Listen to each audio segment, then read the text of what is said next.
everybody, and welcome to Kindwyn's Coastal Reads. And today I'm going to be reading to you a Celtic Fairy Tales as collected by Joseph Jacobs. And the story I'm reading today is called The Shee and Gannon and the Gruagach Gaire. So if I mispronounce the names or kind of butcher them, it's not intentional. I'm just not very good at pronouncing Celtic and that kind of stuff. But yeah, okay, anyway. Alright, here we go. The Shee and Gannon was born in the morning, named at noon, and went in the evening to ask his daughter of the king of Erin. "I will give you my daughter in marriage," said the king of Erin. "You won't get her, though, unless you go and bring me back the tidings that I want, and tell me what it is that put a stop to the laughing of the Gruagach Gaire, who before this laughed always, and laughed so loud that the whole world heard him. There are 12 iron spikes out here in the garden behind my castle. On 11 of the spikes are the heads of kings' sons who came seeking my daughter in marriage, and all of them went away to get the knowledge I wanted. Not one was able to get it and tell me what stopped the Gruagach Gaire from laughing. I took the heads of them all when they came back without the tidings for which they went, and I am greatly in dread that your head will be on the 12th spike, for I'll do the same to you that I did to the 11 kings' sons, unless you tell what put a stop to the laughing of the Gruagach." The Shee and Gannon made no answer, but left the king and pushed away to know could he find why the Gruagach was silent. He took a glen at a step, a hill at a leap, and travelled all day till evening. Then he came to a house. The master of the house asked him what sort was he, and he said, "A young man looking for hire." "Well," said the master of the house, "I was going tomorrow to look for a man to mind my cows. If you will work for me, you'll have a good place, the best food a man could have to eat in this world, and a soft bed to lie on." The Shee and Gannon took service and ate his supper. Then the master of the house said, "I am the Gruagach Gaire. Now that you are my man and have eaten your supper, you'll have a bed of silk to sleep on." Next morning after breakfast, the Gruagach said to the Shee and Gannon, "Go out now and loosen my 5 golden cows and my bull without horns, and drive them to pasture. But when you have them out on the grass, be careful you don't let them go near the land of the giant." The new cowboy drove the cattle to pasture, and when near the land of the giant, he saw it was covered with woods and surrounded by a high wall. He went up, put his back against the wall, and threw in a great stretch of it. Then he went inside and threw out another great stretch of the wall, and put the 5 golden cows and the bull without horns on the land of the giant. Then he climbed a tree, ate the sweet apples himself, and threw the sour ones down to the castle of the Gruagach Gaire. Soon a great crashing was heard in the woods, the noise of young trees bending and old trees breaking. The cowboy looked round and saw a 5-headed giant pushing through the trees, and soon he was before him. "Poor miserable creature," said the giant, "but weren't you impudent to come to my land and trouble me in this way? You're too big for 1 bite, and too small for 2. I don't know what to do but tear you to pieces." "You nasty brute," said the cowboy, coming down to him from the tree. "'Tis little I care for you." And then they went at each other. So great was the noise between them that there was nothing in the world but what was looking on and listening to the combat. They fought till late in the afternoon, when the giant was getting the upper hand, and then the cowboy thought that if the giant should kill him, his father and mother would never find him or set eyes on him again, and he would never get the daughter of the king of Erin. The heart in his body grew strong at this thought. He sprang on the giant, and with the first squeeze and thrust he put him to his knees in the hard ground, with the second thrust to his waist, and with the third to his shoulders. "I have you at last, you're done for now," said the cowboy. Then he took out his knife, cut the 5 heads off the giant, and when he had them off, he cut out the tongues and threw his heads over the wall. Then he put the tongues in his pocket and drove home the cattle. That evening the Gruagach couldn't find vessels enough in all his place to hold the milk of the 5 golden cows. But when the cowboy was on the way home with the cattle, the son of the king of Tishon came and took the giant's heads and claimed the princess in marriage when the Gruagach Gaire should laugh. After supper the cowboy would give no talk to his master, but kept his mind to himself, and went to the bed of silk to sleep. On the morning the cowboy rose before his master, and the first words he said to the Gruagach were, "What keeps you from laughing, you who used to laugh so loud that the whole world heard you?" I'm sorry, said the Gruagach, that the daughter of the king of Erin sent you here.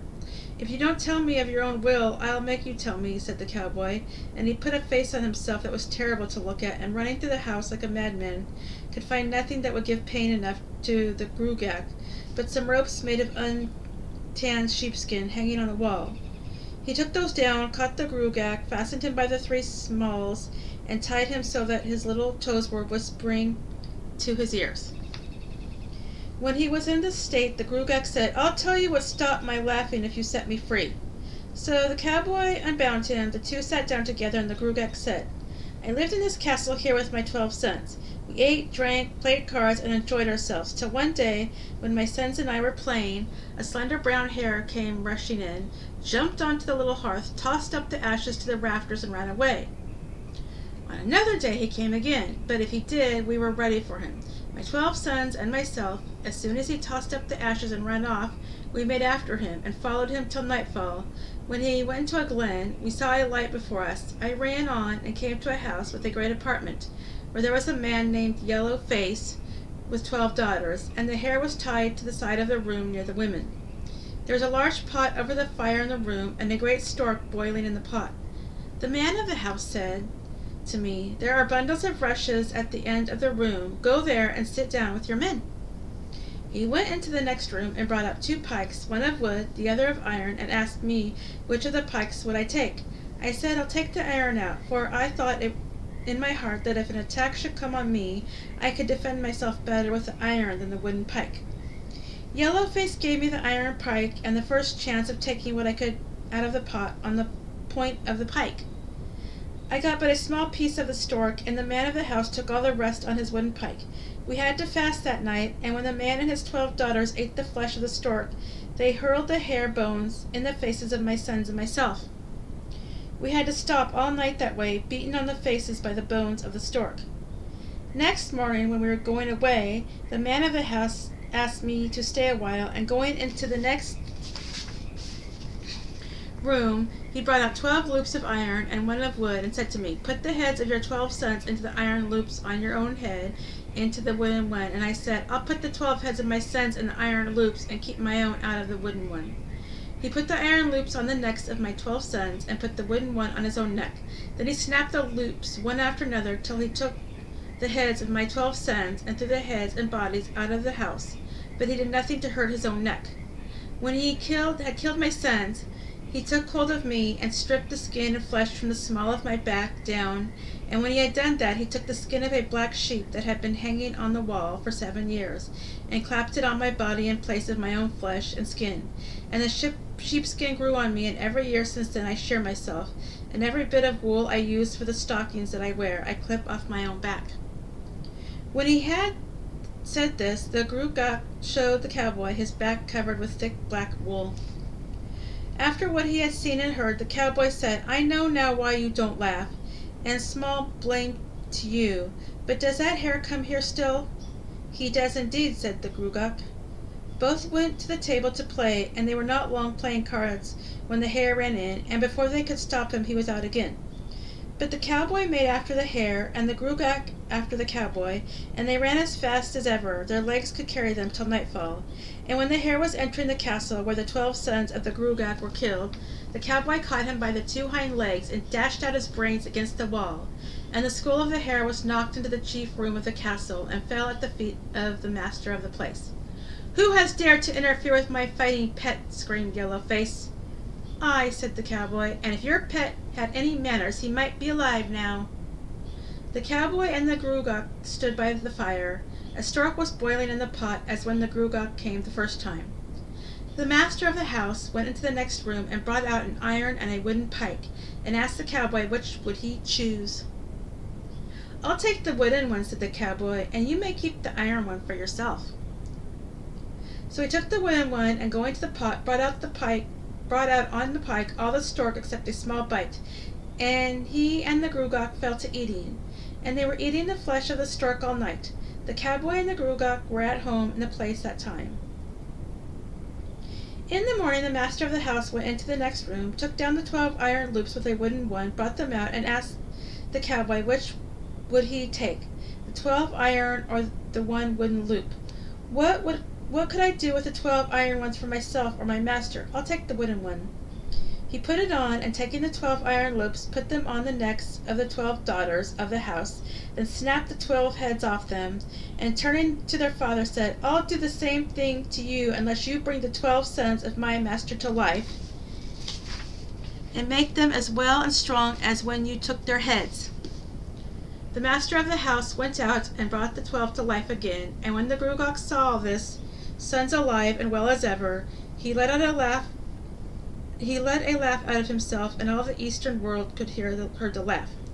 Then the cowboy said to the Gruagach, It's a bad thing you have done to me, for the daughter of the king of Erin will be married the day after your laugh is heard. Oh, then we must be there in time, said the Gruagach, and they all made way from the place as fast as ever they could, the cowboy, the Gruagach, and his 12 sons. They hurried on, and when within 3 miles of the king's castle, there was such a throng of people that no one could go a step ahead. We must clear our road through this, said the cowboy. We must indeed, said the Gruagach. And at it they went, through the people, some on one side and some on the other, and as soon they had an opening for themselves to the king's castle. Oh, and here's a picture too. Pretty cool. As they went in, the daughter of the king of Erin and the son of the king of Tishon were on their knees, just going to be married. The cowboy drew his hand on the bridegroom and gave a blow that sent him spinning till he stopped under a table at the other side of the room. What scoundrel struck that blow? Asked the king of Erin. It was I, said the cowboy. What reason had you to strike the man who won my daughter? It was I who won your daughter, not he. And if you don't believe me, the Gruagach Gaire is here himself. He'll tell you the whole story from beginning to end and show you the tongues of the giant. So the Gruagach came up and told the king the whole story, how the Shee and Gannon had become his cowboy, had guarded the 5 golden cows, and the bull without horns, cut off the heads of the 5-headed giant, killed the wizard hare, and brought his own 12 sons to life. And then, said the Gruagach, he is the only man in the whole world I have ever told why I stopped laughing, and the only one who has ever seen my fleece of wool. When the king of Erin heard what the Gruagach said, and saw the tongues of the giant fitted in the head, he made the Shee and Gannon kneel down by his daughter, and they were married on the spot.